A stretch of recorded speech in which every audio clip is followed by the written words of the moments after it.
सहेली।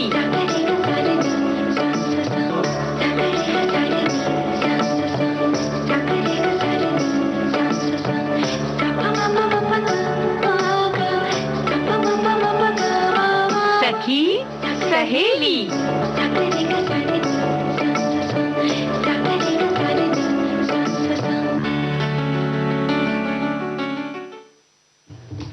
हमारे सभी सखियों को, हमारे सभी सखाओं श्रोताओं को दीपा माहेश्वरी और बुआ का नमस्कार। नमस्कार नमस्कार जी। ढेर सारा प्यार, आशीर्वाद। और दीपावली बिटिया कैसी हो?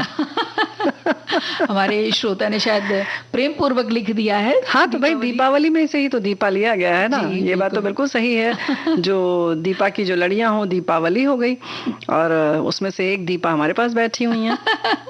और तो बस ऐसी ही खुशियां बुआ सबके घर में बनती रहे, लड़ियां सजती रहे खुशियों की, है ना जी। और सब स्वस्थ रहें और अपना और अपनों का सबका बहुत अच्छा ख्याल रखें। और ख्याल रखना अपनों और अपने का, खुद का और अपने लोगों का ख्याल रखना बहुत जरूरी है। इसके लिए कुछ कुछ चीजें हैं, उनका ख्याल रखना भी बहुत जरूरी है। तभी ये स्वस्थ वाला जो तुमने अभी सोचा है ना मामला, वो तभी पूरा होगा, है ना।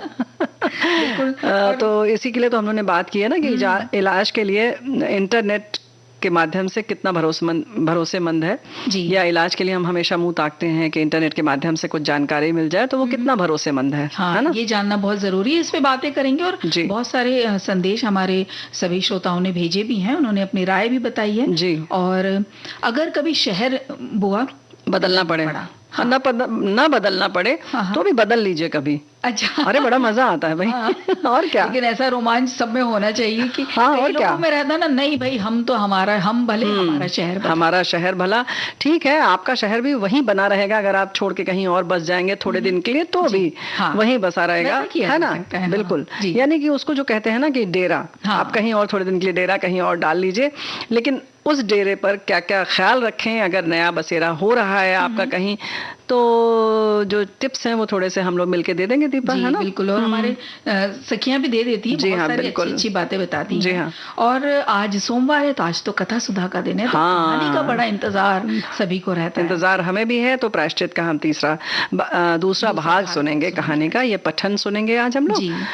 और इन सब के साथ साथ में चेहरा चमका दोगे तुम, है ना। हमें पता है, हमें बहुत पसंद है। और आपको भी पता है कि हमें बहुत पसंद है। जी हाँ, यही तुमने कहा, तुम चेहरा चमका दोगी जी। तो तुम क्या इस्तेमाल करती हो ये बताएंगे, हम लोग क्या इस्तेमाल करते हैं, यानी संतरे को किस किस तरह से इस्तेमाल करते हैं जी। तो वो हमारे साथियों ने बता भी दिया है।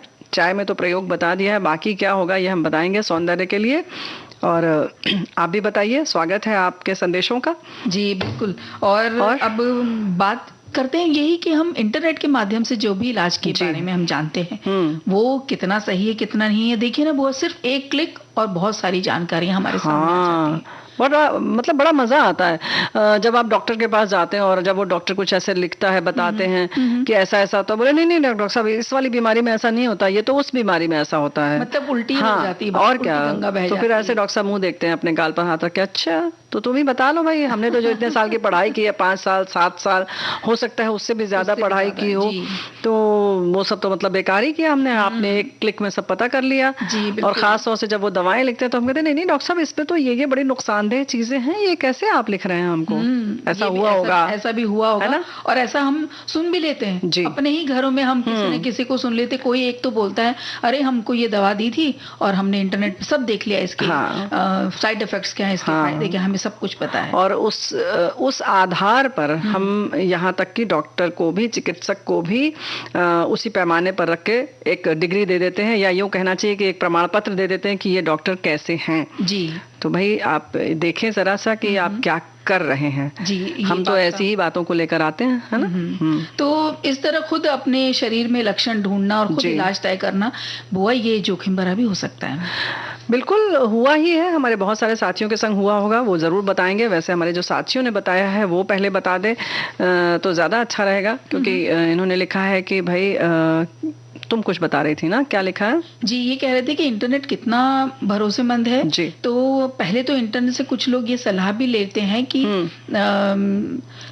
ये भी सलाह लेते हैं कि फला रोग के लिए सबसे टॉप का डॉक्टर कौन है। हाँ, उसमें भी धोखे से फंस जाते हैं। पहले तो ये पता लगाते हैं कि सही कह रही हो, बिल्कुल। ये तो बहुत बड़ी बात इन्होंने उठाई है और ये मुद्दा बहुत जबरदस्त है। खैर, इनके पूरे पहले संदेश को पूरा पढ़ ले। फिर ये पढ़ लेते हैं। आगे इन्होंने लिखा है कि उसमें भी धोखे से हम फंस जाते हैं और साइबर क्राइम का शिकार भी हुए हैं जी। और दूसरी बात इन्होंने बड़े मजेदार तरीके से लिखा कि गूगल बाबा से रोग से संबंधित दवाई जानकर खा लेते हैं। इलाज कभी भी, इस तरह का इलाज कभी भी सही नहीं होता। हाँ। डॉक्टर चेक करके सब तरह की जानकारी लेकर जब इलाज करता है तो वो कारगर और सही होता है।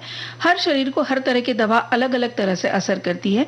किसी को वही दवा फायदा कर सकती है और किसी को वही दवा नुकसान या एलर्जी कर सकती है। और एक बात और है कि मतलब सामान्य सी बात ये भी तो जानिए कि पहली बात तो ये कि जो उनका अनुभव है, डॉक्टर साहब की जो पढ़ाई है, चिकित्सक ने जो इतना ज्ञान अर्जित किया है वो हमारे लिए ही किया है। दूसरा, उसमें भी कुछ कुछ जो चिकित्सक होते हैं वो क्यों सफल होते हैं। पढ़ाई तो सभी करके आते हैं, क्योंकि कहीं ना कहीं कुछ उनका जो अंतरात्मा की जो आवाज होती है, इंट्यूशन जिसको कहते हैं, वो जो कॉम्बिनेशन बनाते हैं कि आपको किस बीमारी के लिए क्या चाहिए, वो जो उनका अंदर से जो आती है भावना उनकी, और वो जो वही उन्हें सफल बनाती है ना।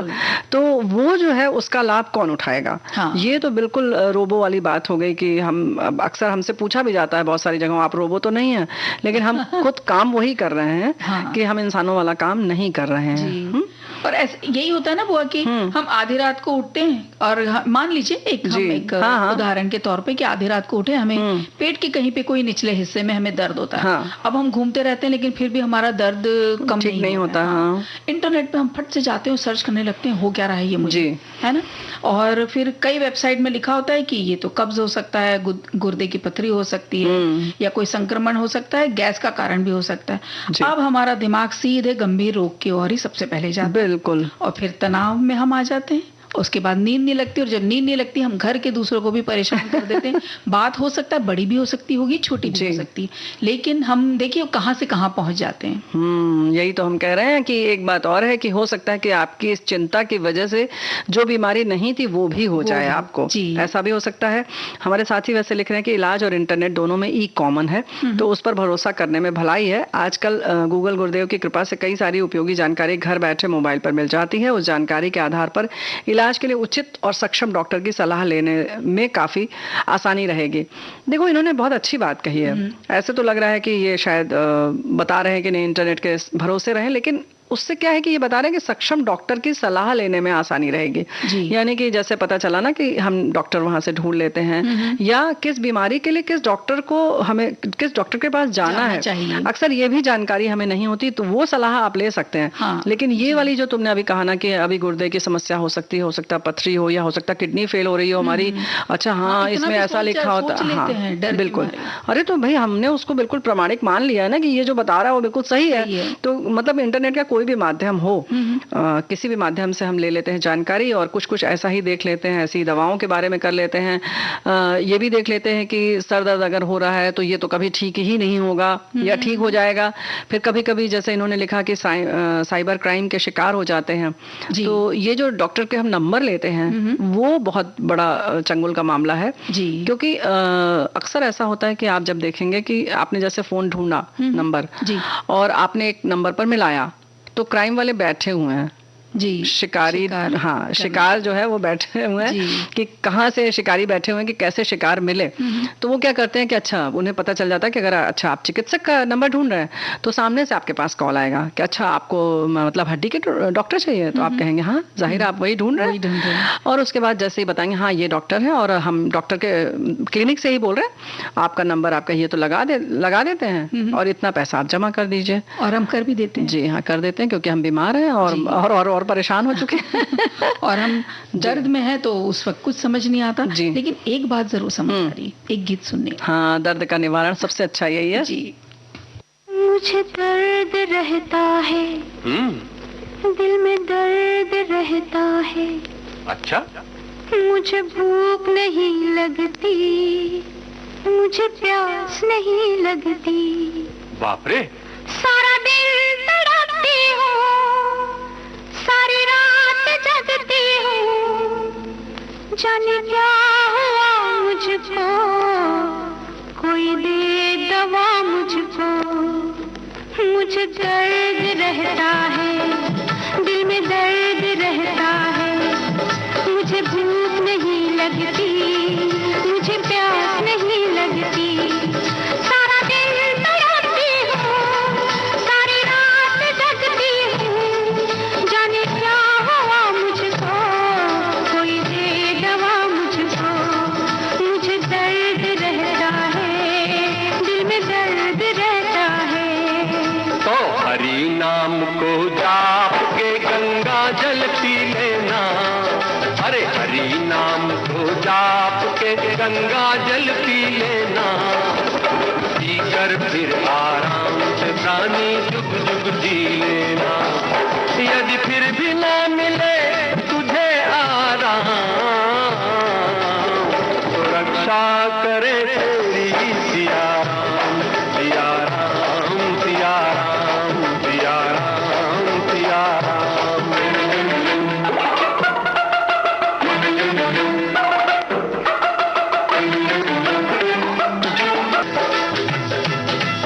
तेरी दिल लगी हाय हाय हाय आँख ना, भाई भाई भाई तेरी दिल लगी हाय हाय हाय आँख ना, भाई भाई भाई मुझे रोग भारी है बड़ी बेकरारी है, जब दिल धड़कता है जैसे डंक लगता है, जिया तलमलाता है, रब याद आता है, तेरी दिल लगी हाय एक आँख ना भाई।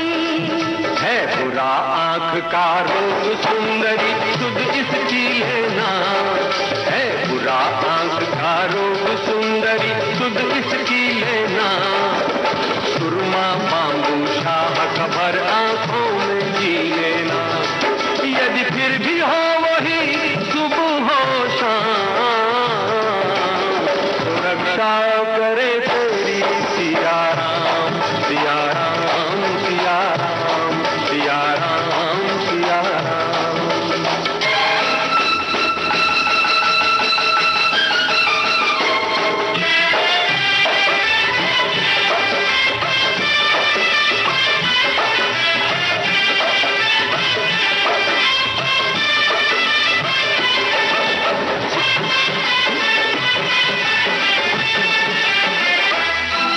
हे राम क्या होगा, अंजाम क्या होगा, आवाज दूं किसको, कोई थाम ले मुझको, बेचैन फिरती हूँ, उठती हूँ गिरती हूँ, एक सांस आती है, एक सांस जाती है, हे राम क्या होगा, अंजाम क्या होगा।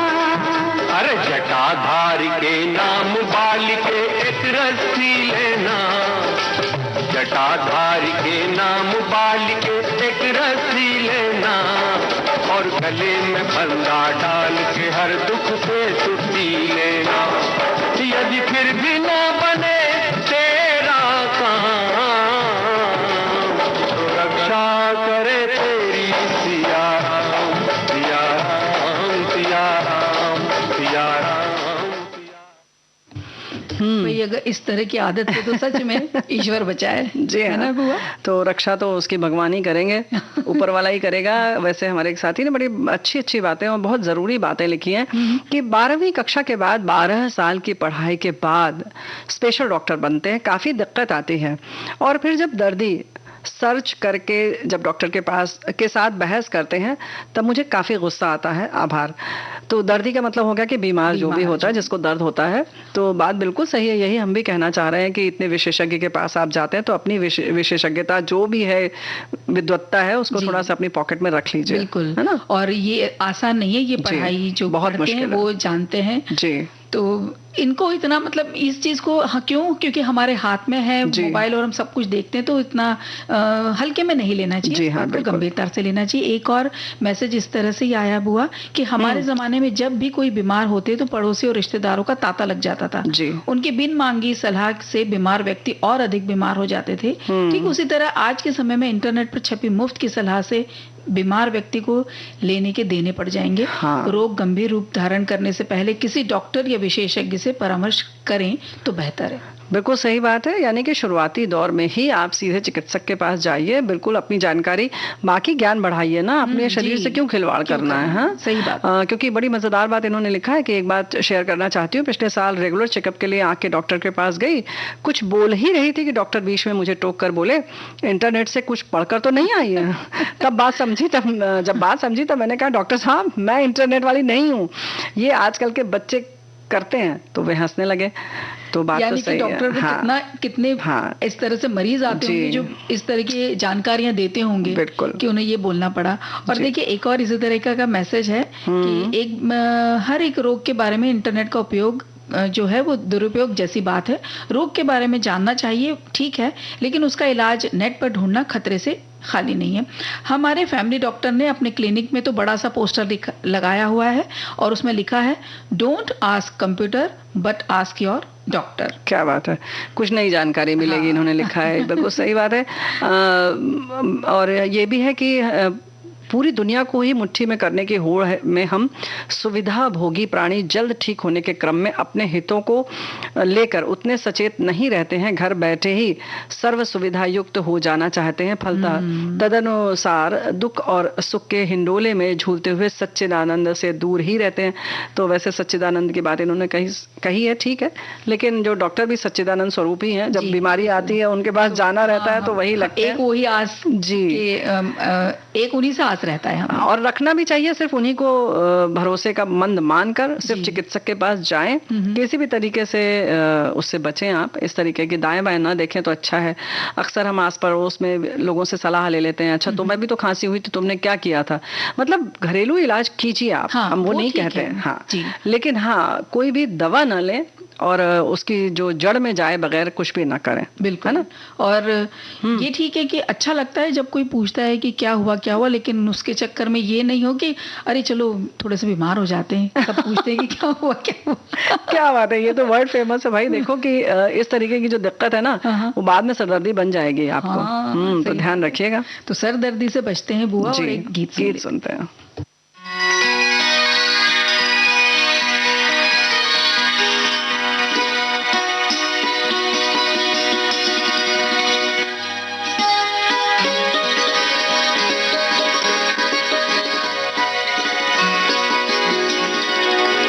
जाने क्या हुआ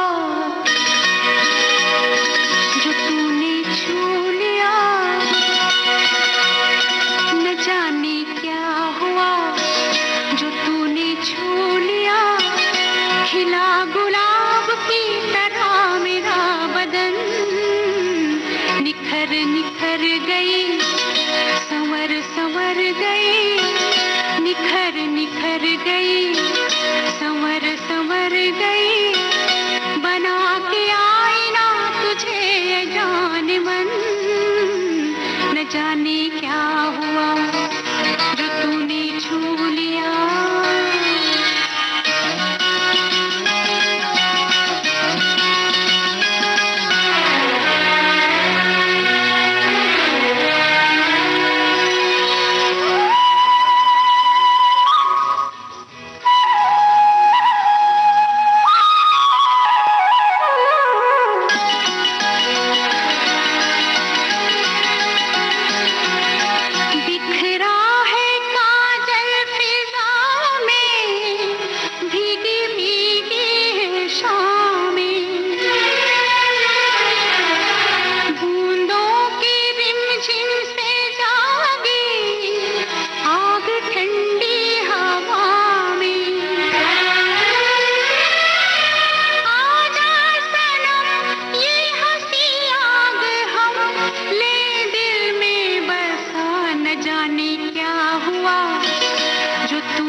तो कुछ ऐसा ही लगता है जब नए शहर में जाते हैं, न जाने क्या हो गया।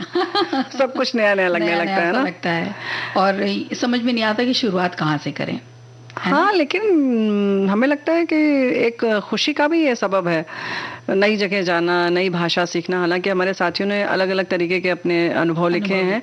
एक नया शहर, नया बसेरा, अभी कुछ समय पहले ही अनुभव है, मेरे परिवार से ही मिला। दीदी भोपाल से पुणे शिफ्ट हुई हैं, अपने बेटे और बहू की नौकरी के कारण कई साल जिस शहर में रही उस शहर को छोड़ना पड़ा। नौकरी के कारण हर इंसान को एडजस्ट करना करता है। बेटे को खुद ही उस शहर में अच्छा नहीं लग रहा है, ट्रैफिक के कारण गाड़ी चलाना मुश्किल, फिर कुछ भाषा की परेशानी, कुछ खाने की परेशानी, इस तरह से बहुत मुश्किल से कुछ समय निकला। अब धीरे धीरे आदत पड़ रही है। जी बिल्कुल, ये बात तो है बुआ की। अरे अच्छी बात है ना, आदत पड़ रही है तो देखो कितना अच्छा है ना, नया मौसम हो, नया सब कुछ हो, तो कुछ नयापन आ जाता है। ये बात भी सही है कि भाई नया लगता है थोड़ा, लेकिन वो जो हमें जो एक अनुभव मिलता है, अनुभव भी मिलता है, जो सुलभता की आदत रहती है ना, हमने अपनी गाड़ी उठाई और अपनी जो भी जगह है रोज का जाना आना, हाँ तो वो तो से कुछ लोगों को ऐसा लगता है ये जो हमारा कंफर्ट जोन है बस यही। हाँ, तो एक तरह से ऐसा नहीं लगता कि आप कंप्यूटर हो गए हैं, अभी एकदम फिट हो गया है, आपको पता है इतनी दूर जाने के बाद अब हमें दाहिने मुड़ना है, फिर उसके बाद जाएंगे एक चौराहा आएगा, फिर हमें उससे बाएं मुड़ना है, वही दुकान मिलेगी, वो दवा वाली होगी, फिर उसके बाद ये वाली दुकान होगी। अरे तो कुछ नयापन तो है ही नहीं, सोचो जरा। हाँ, ये वैसे हमारे दोस्तों ने अनुभव लिखा है, वो बताओ फिर हम बताते हैं कि क्या होता है नई जगह जाके। ये देखिए, हमारी श्रोता लिखती हैं कि शादी के बाद मैं पति के साथ बेंगलोर शहर पहुंची और कंपनी क्वार्टर में बसेरा जमाया। कन्नड़ भाषा पहली बार सुनी, क्योंकि तेलुगु मेरी मातृभाषा थी। कन्नड़ सीखने में अधिक समय नहीं लगा। हिंदी और अंग्रेजी में पढ़ाई की जिस वजह से पास के विद्यालय में पढ़ाने लग गई।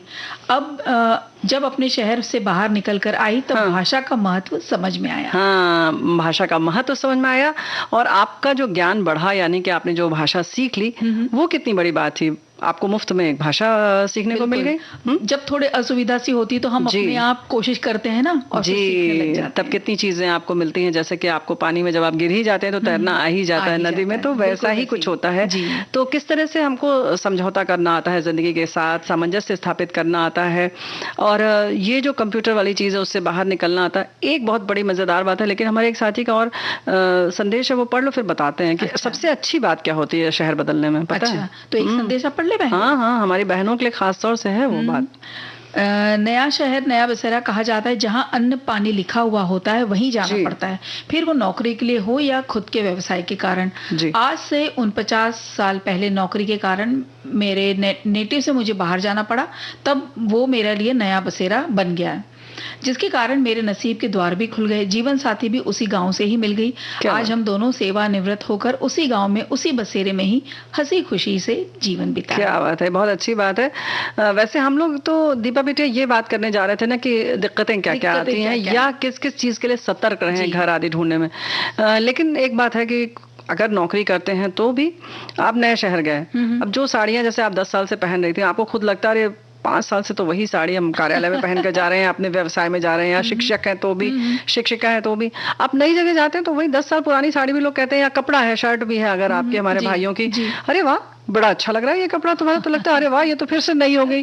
तो सोचो जरा, सब कुछ बिल्कुल नया हो जाता है। वही चीज लेकिन नहीं हो जाती, क्योंकि आपको थोड़े दिन बाद लगता है अरे कुछ नया पहना जाए, वही सब लोग देख रहे हैं रोज रोज, कोई तारीफ नहीं कर रहा है, नहीं कोई तारीफ नहीं कर रहा है, तारीफ देखो चाहिए ना सबको। तो अभी जब आप नए गए, आपने कहा अरे ये तो 15 साल पुराना हमारा कपड़ा, बोले नहीं बहुत अच्छा लग रहा है, तो आपको लगता है लो ये फिर तो नई हो गई हमारा कपड़ा। नई जगह का जो वहाँ का जो लोकल खाना, रीति रिवाज हम सीखने लग जाते हैं, हमें अच्छा लगता है। हाँ, जैसे अब अगर पढ़ाई के लिए गए मान लीजिए बच्चा, तो फिर जरूर ये बात ध्यान रखना चाहिए कि बहुत दूर नहीं हो, जहाँ पे जो भी इंस्टीट्यूट, अगर किसी कोचिंग के लिए गए हैं या कोई आगे की पढ़ाई की तैयारी के लिए गए हैं, तो वहां से नजदीकी हो, वो उनका जो रूम ले रहे हैं या घर या फ्लैट ले रहे हैं, तो करीब हो तो बहुत अच्छा रहता है। हाँ, इस बात का ख्याल रखें, क्योंकि अगर पढ़ाई का समय है तो वाकई एक एक समय जो होता है ना, एक एक पल बहुत कीमती होता है। तो पास में रहिए, थोड़ा सा पैसा भले ही लगे, अगर आपके पास है पैसे की सुविधा, तो इस बात का ध्यान रखें कि पास में लें।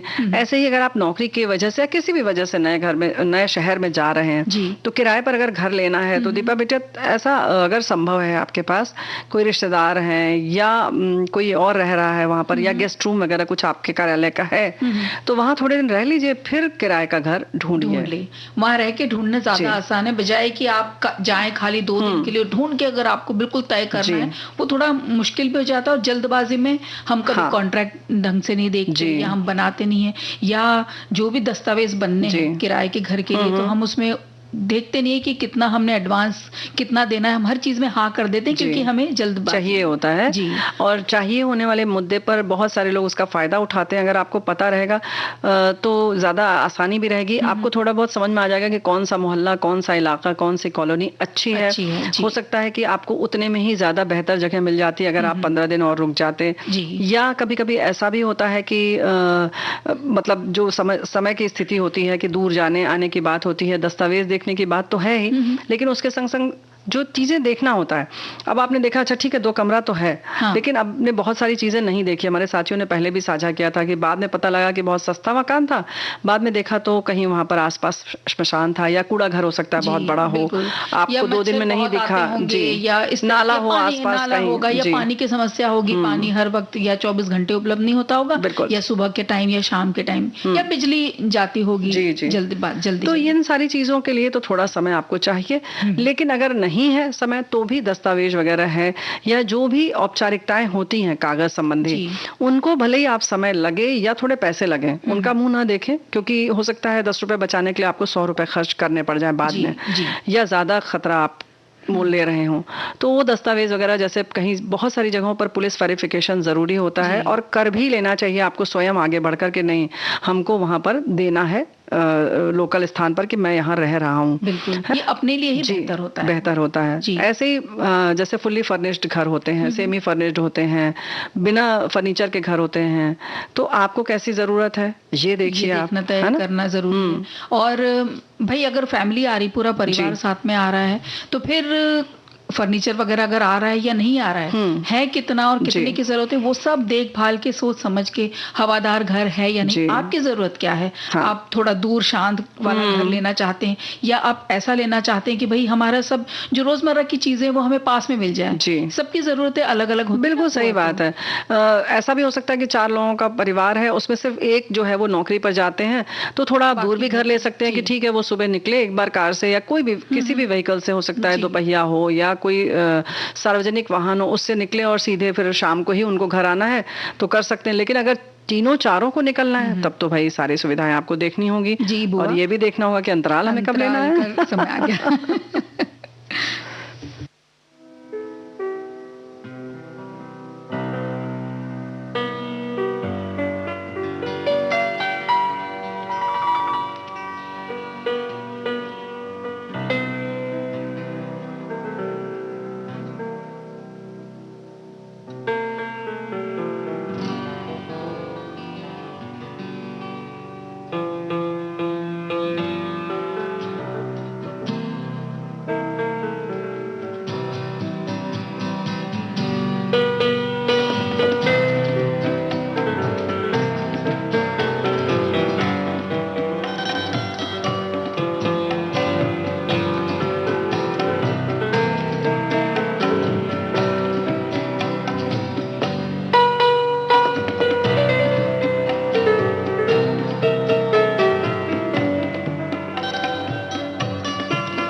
अच्छा ये तो बताओ कि मीटर देखा कि नहीं देखा? हाँ वो तो रह गया।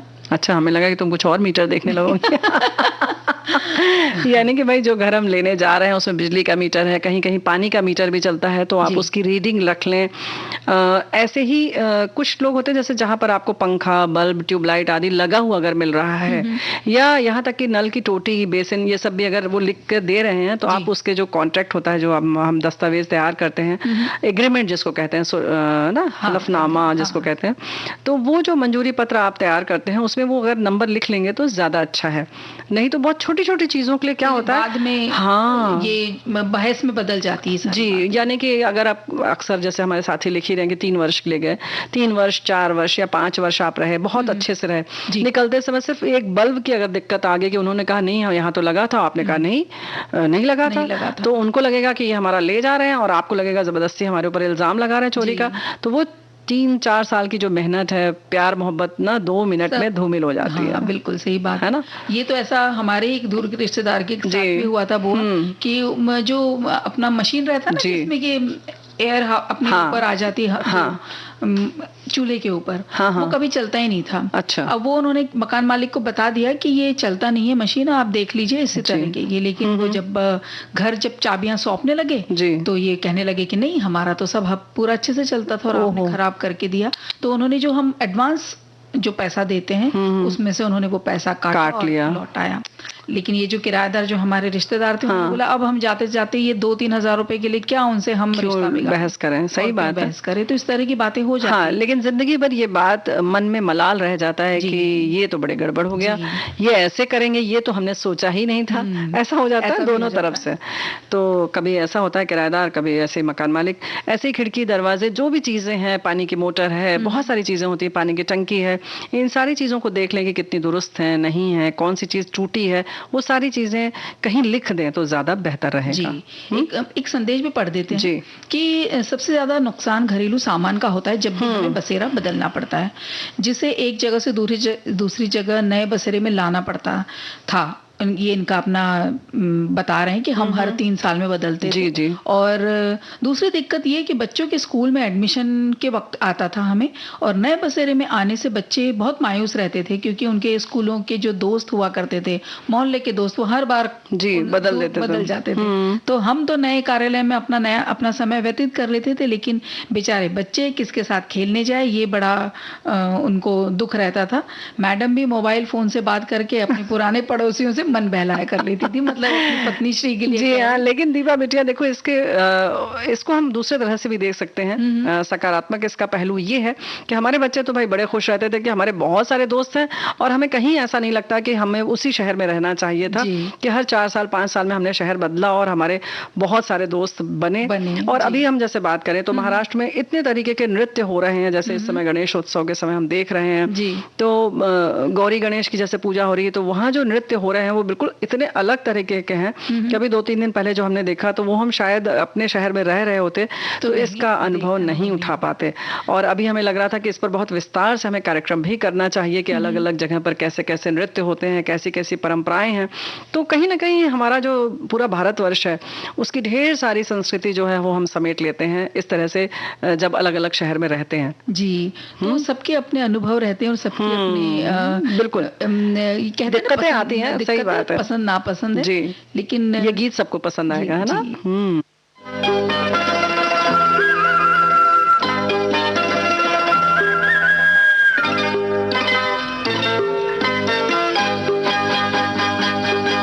ये तेरा घर ये मेरा घर, किसी को देखना हो घर तो पहले आके मांग ले मेरी नजर तेरी नजर।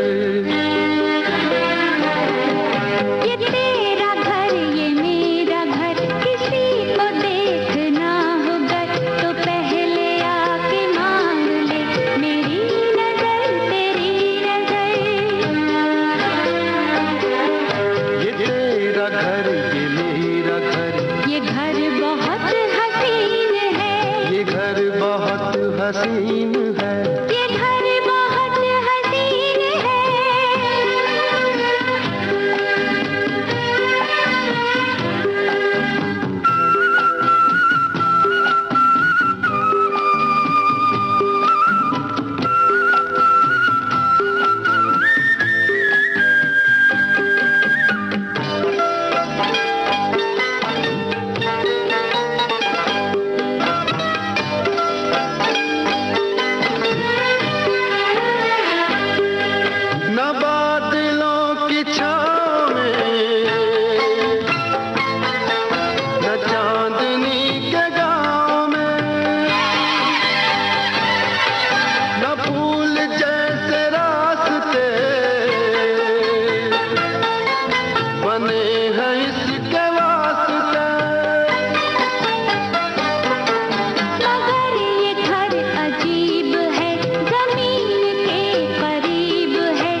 ये घर बहुत हसीन है। जी, जहाँ भी रहे उसे हसीन बना सकते हैं। जी हाँ, बिल्कुल। यानी कि अगर आप खुश रहेंगे तो जाहिर है जी, और इंतजार करें। हाँ, कहानी भी तो सुन सकते हैं जो तो और सुंदर लगेगा और मजा आएगा। तो चलिए सुनते हैं कथा सुधा में कहानी प्रायश्चित का भाग 2।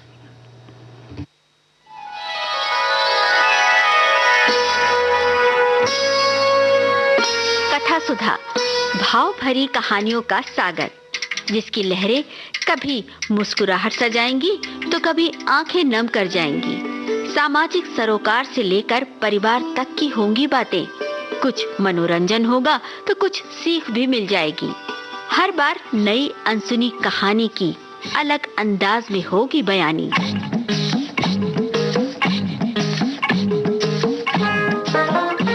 कहानी की मौलिकता बनाए रखते हुए श्रोताओं के लिए कार्यक्रम रोचक और सुगम हो, इसलिए कहानी में थोड़े बहुत बदलाव किए गए हैं। आशा है आपको कथा सुधा में डूबना अच्छा लगेगा।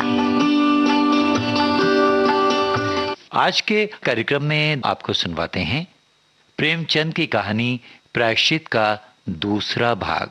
स्वर अमरकांत दुबे का है।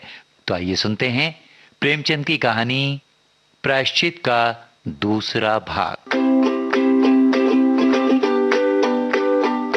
अब तक आपने सुना बरेली जिला बोर्ड में बाबू मदारीलाल बरसों से बड़े ठसन के साथ अपनी नौकरी कर रहे थे। तभी एक दिन अचानक उन्हें सूचना मिली कि बरेली जिला बोर्ड के सेक्रेटरी पद पर सुबोध चंद्र को नियुक्त किया गया है। यह सुनकर मदारी बाबू को बड़ा गहरा धक्का लगा, क्योंकि ये वही सुबोध चंद्र है जो बचपन में अध्ययन के दिनों में शुरू से अंत तक उनका सहपाठी था। हालांकि मदारी बाबू शुरू से ही सुबोध चंद्र को अपना प्रतिद्वंदी ही मानते थे। ये अलग बात है कि खेल कूद, सांस्कृतिक कार्यक्रम या पढ़ाई, किसी भी क्षेत्र में सुबोध चंद्र का कोई मुकाबला न था और मदारीलाल शुरू से ही हर क्षेत्र में फिसड्डी थे। पढ़ाई के बाद सुबोध चंद्र के परदेश चले जाने के समाचार से मदारी बाबू बड़े प्रसन्न हुए थे। लेकिन आज जब सुबोध चंद्र के वापस आने और वो भी उसका अधिकारी बनकर आने की सूचना मिली तो मदारी बाबू को लगा जैसे किसी ने उन्हें पहाड़ से उठाकर नीचे पटक दिया।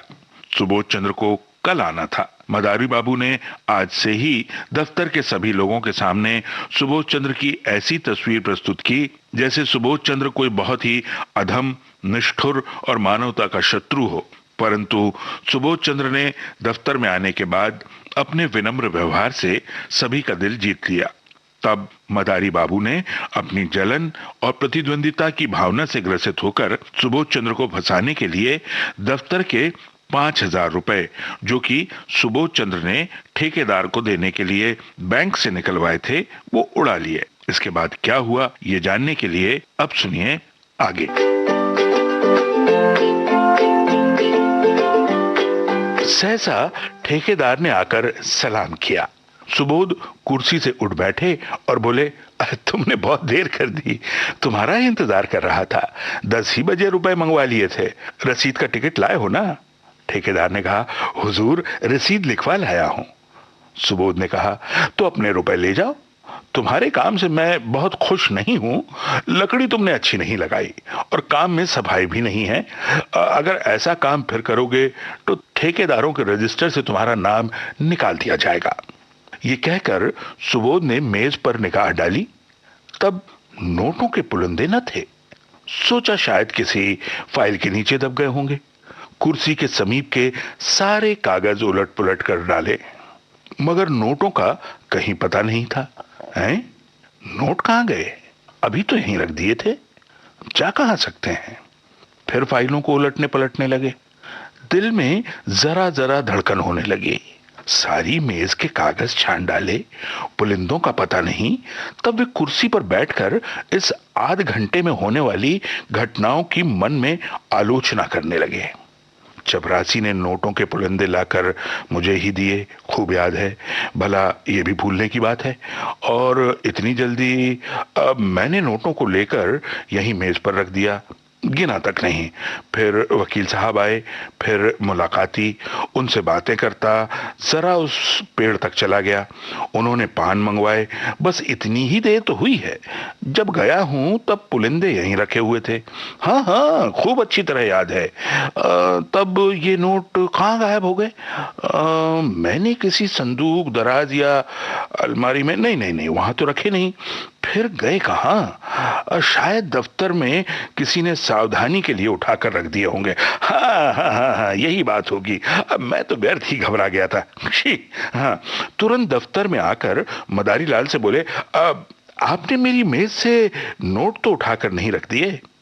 मदारी लाल ने भौचक्क होकर कहा, क्या आपकी मेज पर नोट रखे हुए थे? अच्छा, मुझे तो पता नहीं, मैं तो देखा नहीं, मैं तो अंदर गया ही नहीं, मुझे कोई खबर नहीं। अभी पंडित सोहनलाल एक फाइल लेकर गए थे, तब आपको कमरे में न देखा। जब मुझे मालूम हुआ कि आप किसी से बातें करने चले गए हैं, तब दरवाजे बंद करा दिए। क्या कुछ नोट नहीं मिल रहे हैं? सुबोध आंखें फैलाकर बोले, अरे साहब, पूरे 5,000 के हैं, अभी अभी चेक भुनाया है। मदारी लाल ने सिर पीट कर कहा, क्या पूरे 5,000? हे भगवान, आपने मेज पर खूब देख लिया ना? अजी 15 मिनट से तलाश कर रहा हूं। चपरासी से पूछ लिया कि नहीं? अरे कौन कौन आया था, मैं पूछता हूं। आइए आइए, जरा आप लोग तलाश कीजिए, मेरे तो होश उड़े हुए हैं। सारा दफ्तर सेक्रेटरी साहब के कमरे की तलाशी लेने लगा। मेज, अलमारियां, संदूक सब देखे गए। रजिस्टरों के वर्क उलट पलट करके सब तरफ देखा गया, मगर नोटों का कहीं पता न था। कोई उड़ा ले गया, अब इसमें कोई शुबहा न था। सुबोध ने एक लंबी सांस ली और कुर्सी पर बैठ गए।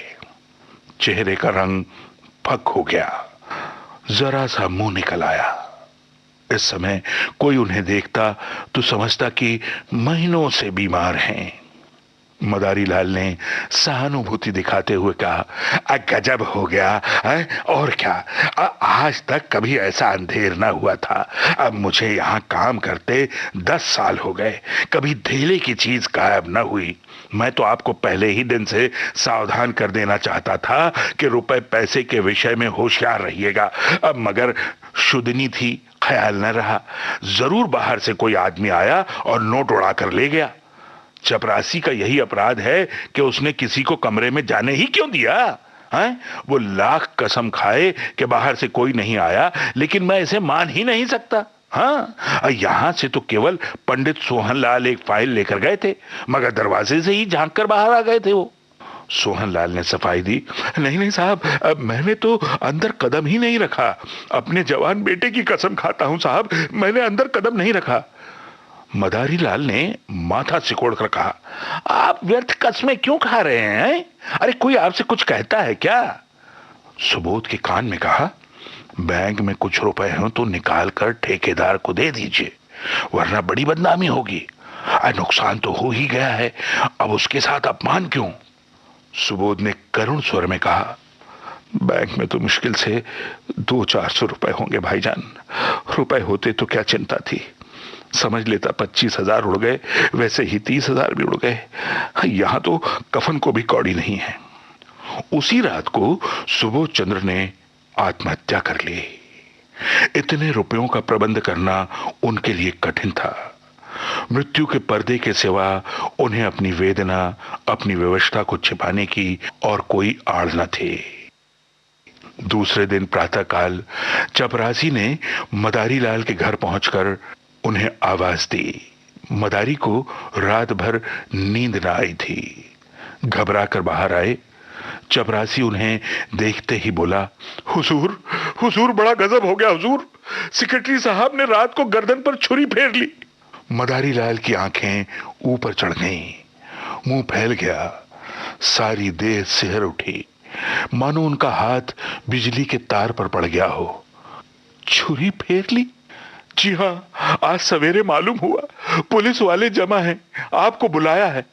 लाश अभी पड़ी हुई है? जी हां, अभी डॉक्टरी होने वाली है। बहुत से लोग जमा हो गए होंगे? हाँ साहब, सब बड़े बड़े अफसर हैं। हुजूर, लहाज की ओर ताकते नहीं बनता। कैसा भला मानुष, हीरा आदमी था। सब लोग रो रहे हैं। छोटे छोटे 2 बच्चे हैं, एक सयानी लड़की है ब्याहने लायक। बहू जी को लोग कितना रोक रहे हैं, पर बार बार दौड़कर लहाज के पास आ जाती है। कोई ऐसा नहीं है जो रुमाल से आंखें न पोंछ रहा हो। अभी इतने ही दिन तो हुए थे, पर सबसे कितना मेल जोल हो गया था। रुपए की तो कभी परवाह ही न की। दिल दरियाव था साहब, दिल दरियाव था। मदारी लाल के सिर में चक्कर आने लगा। द्वार की चौखट पकड़कर अपने को संभाल न लेते तो शायद गिर पड़ते। पूछा, बहू जी बहुत रो रही थी? कुछ ना पूछिए हुजूर, पेड़ की पत्तियां झड़ी जाती हैं, आंख फूल कर गूलर हो जाती है। कितने लड़के बतलाए तुमने? हुजूर, 2 लड़के हैं और 1 लड़की। हाँ हाँ हाँ, लड़कों को तो देख चुका हूं। लड़की सयानी होगी? जी हाँ हुजूर, ब्याहने लायक है। रोते रोते बेचारी की आंखें सूज आई हैं। नोटों के बारे में भी बातचीत हो रही होगी? जी हाँ, सब लोग यही कहते हैं कि दफ्तर के किसी आदमी का काम है। दारोगा जी तो सोहनलाल को गिरफ्तार करना चाहते थे, पर शायद आपसे सलाह लेकर करेंगे। सेक्रेटरी साहब तो लिख गए हैं कि मेरा किसी पर शक नहीं है। क्या सेक्रेटरी साहब कोई खत लिखकर छोड़ गए हैं? हाँ, मालूम होता है छुरी चलाते बखत याद आई कि सुबह में दफ्तर के सब लोग पकड़ लिए जाएंगे। बस कलेक्टर साहब के नाम चिट्ठी लिख दी। चिट्ठी में मेरे बारे में भी कुछ लिखा है। तुम्हें ये क्या मालूम होगा? हुजूर, मैं क्या जानूं, मुदा इतना सब लोग कहते थे कि आपकी बड़ी तारीफ लिखी है। मदारी लाल की सांस और तेज हो गई। आंखों से आंसू की तो बड़ी बड़ी बूंदें गिर गईं। आंखें पोंछते हुए बोले, वे और मैं एक साथ पढ़े थे नंदू। 8-10 साल साथ रहा, साथ उठते बैठते, साथ खेलते खाते, बस इसी तरह रहते थे जैसे 2 सगे भाई रहते हो। हाँ, खत में मेरी क्या तारीफ लिखी है, मगर तुम्हें क्या मालूम होगा। आप तो चल ही रहे हैं ना, देख लीजिएगा। कफन का इंतजाम हो गया है? नहीं हुजूर, कहा ना कि अभी लहाज की डॉक्टरी होगी। मुदा आप जल्दी चलिए, ऐसा ना हो कोई दूसरा आदमी बुलाने आता हो। हमारे दफ्तर के सब लोग आ गए होंगे? जी हाँ, मोहल्ले वाले तो सभी थे। पुलिस ने मेरे बारे में तो उनसे पूछताछ नहीं की? जी नहीं, किसी से भी नहीं। मदारी लाल जब सुबोध चंद्र के घर पहुंचे तब उन्हें ऐसा मालूम हुआ कि सब लोग उनकी तरफ संदेह की आंखों से देख रहे हैं। पुलिस इंस्पेक्टर ने तुरंत उन्हें बुलाकर कहा, आप भी अपना बयान लिखवा दें, और सबके बयान तो मैं लिख चुका हूं। मदारी लाल ने ऐसी सावधानी से अपना बयान लिखवाया कि पुलिस के अफसर भी दंग रह गए। उन्हें मदारी लाल पर शुबा होता था, पर इस बयान ने उसका अंकुर भी निकाल डाला। उसी वक्त सुबोध के दोनों बालक रोते हुए मदारी लाल के पास आए और कहा, चलिए, आपको अम्मा बुलाती हैं। दोनों मदारी लाल से परिचित थे। मदारी लाल यहां तो रोज ही आया करते थे, पर घर में कभी गए नहीं थे। सुबोध की स्त्री उनसे पर्दा करती थी। ये बुलावा सुनकर उनका दिल धड़क उठा। कहीं इसका मुझ पर शुभा ना हो, कहीं सुबोध ने मेरे विषय में कोई संदेह न प्रकट किया हो। कुछ झिझकते और कुछ डरते हुए भीतर गए। तब विधवा का करुण विलाप सुनकर कलेजा कांप उठा। इन्हें देखते ही उस अबला के आंसुओं का कोई दूसरा ही सोता खुल गया। लड़की तो दौड़कर इनके पैरों से लिपट गई। दोनों लड़कों ने भी घेर लिया।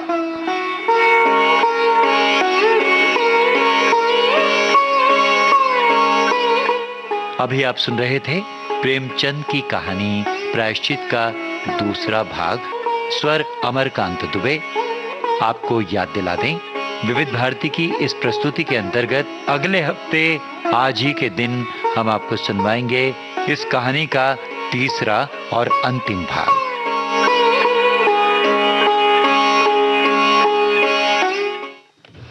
तो अंतिम भाग का इंतजार तो हमें भी रहेगा।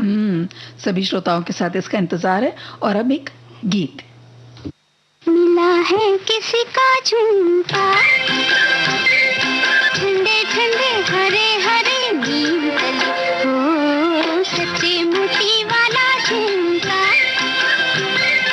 ठंडे ठंडे हरे हरे नीम तले, सुनो क्या कहता है झुमका, ठंडे ठंडे हरे हरे नीम तले, मिला है किसी का झुमका।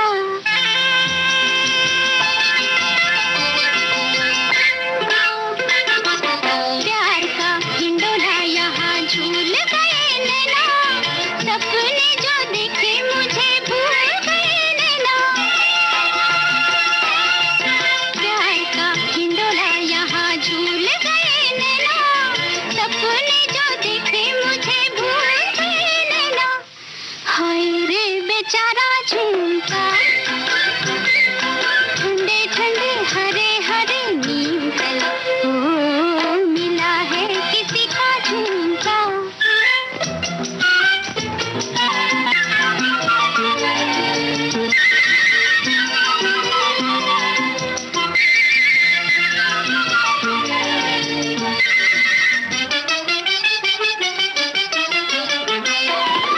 जीवन भर का नाता परदेसिया से जोड़ा, आप गए पिया संग मुझे यहाँ छोड़ा, जीवन भर का नाता परदेसिया से जोड़ा, आप गए पिया संग मुझे यहाँ छोड़ा, पड़ा है अकेला झुमका, ठंडे ठंडे हरे हरे नीम तले, ओ मिला है किसी का झुमका। तो भाई उनके बड़े सुंदर लगेंगे अगर चेहरे पे चमक भी खूब अच्छी होगी। अब तुम संतरा जो है उसका छिलका तुमने पीस कर रख लिया है, तो उसके उपाय बताओगी, है ना? हाँ, वो तो बुआ जरूर बताएंगे कि इसको जो छिलका जो छील लिया ना जी। उसको आप पाउडर लीजिए थोड़ा सा, और आधा छोटा चम्मच लेना है, और दही भी लेना है थोड़ा, आधा छोटा चम्मच ही, और दही अगर ज्यादा गाढ़ा हो तो इसमें 1 चम्मच गुलाब जल मिला ले। क्या बात और है। अब इसमें उंगलियों की मदद से इसको आप लगाइए चेहरे पे, और 15-20 मिनट तक इसको फिर ऐसे ही लगाकर छोड़ दीजिए। और आप चाहें तो इसमें फेस मसाज भी जैसे करते हैं ना, मसाज हाँ। वैसा कर लीजिए, और फिर बाद में गीले कपड़े से या कोई वेट वाइप से आप इसको पोंछ लीजिए, कुछ देर के लिए वैसे ही रहने दीजिए। अच्छा। बाद में आप उसको पानी से धोइए, और फिर देखिए कि कैसे सुंदर चमक आ जाती है चेहरे पे। वैसे तो हमारे साथी ने ये भी लिखा कि भाई जो छिलका है थोड़ा सा डाल दीजिए चाय में, हाँ, बहुत अच्छी हो जाती है, अच्छी खुशबू आ जाती है। और जो इसका जो गूदा है, हाँ। गूदे में भी अगर आप जैसे कभी कभी बहुत ज्यादा एकदम गूदा खराब सा लगता है कि इसकी अलग सी गंध आ रही है, तो आप उसको अच्छे से मसल लीजिए, 2 चम्मच गुलाब जल डाला, 2-3 बूंद नींबू के रस के डाले, और उसको चेहरे पे लगा दीजिए, तो उस गूदे को भी फेंकने की जरूरत नहीं, आप क्या बात है। इस्तेमाल कर सकते हैं। वैसे ये दही के साथ अगर जरूरत पड़े तो आप शहद भी डाल सकते हैं, 1-2 बूंद, तो अच्छा लगेगा। और ये जो थोड़ा सा दरबरा जो पीसा रहता है तो वो स्क्रब का भी काम करता है, स्क्रबर का भी ना, तो स्क्रब कर देता है, यानी जो आपकी जो भी मृत त्वचा है वो साफ हो जाती है। लेकिन अब समय नहीं है, आप सामान सब पैक कर लीजिए पैक के साथ। जी, तो सबसे लेते हैं विदा, दीपा माहेश्वरी और बुआ का नमस्कार।